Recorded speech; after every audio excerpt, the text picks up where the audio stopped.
என் பிரியமான மகனே, மகளே, உன் குடும்பத்தில் சந்தோஷமும் சமாதானமும் குறைந்து போயிருக்கிறது என்று நீ கவலைப்படுகிறாய். ஆனால் நான் உன்னிடம் சொல்லுகிறேன், பயப்படாதே, நான் உன் வீட்டில் இருக்கிறேன். உன் வீட்டில் பேசிய வார்த்தைகள் காயங்களை உண்டாக்கி இருக்கலாம், சிறிய சண்டைகள் பெரிய தூரங்களை உருவாக்கி இருக்கலாம். ஆனால் நினைத்துக்கொள், நான் புயலை அடக்கிய தேவன். உன் வீட்டின் கலகத்தையும் அடக்க முடியாதா? பிள்ளையே, இப்போது நீயும் என்னுடன் ஜெபி.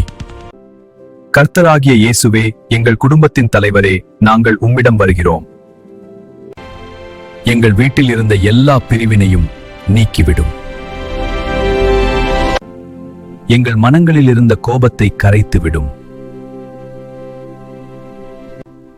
புரிதலையும் பொறுமையையும் அன்பையும் எங்களுக்கு கொடு. எங்கள் வார்த்தைகள் காயப்படுத்தாமல் குணப்படுத்தட்டும். எங்கள் பார்வை குற்றம் காணாமல் கருணை காணட்டும். எங்கள் இதயங்கள் பிடிவாதமாக இல்லாமல் தாழ்மையாக இருக்கட்டும்.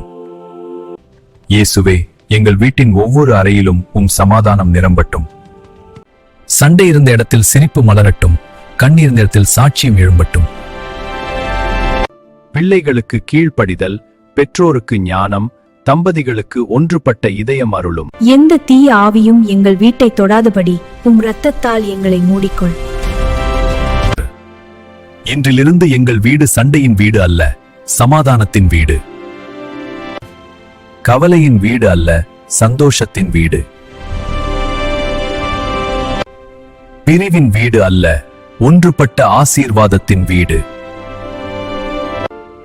நான் உன் வீட்டை ஆசீர்வதிக்கிறேன் என்று கர்த்தர் சொல்கிறார். என்னை நம்பு, உன் குடும்பத்தில் மீண்டும் சிரிப்பு ஒலிக்கும். ஆமேன்.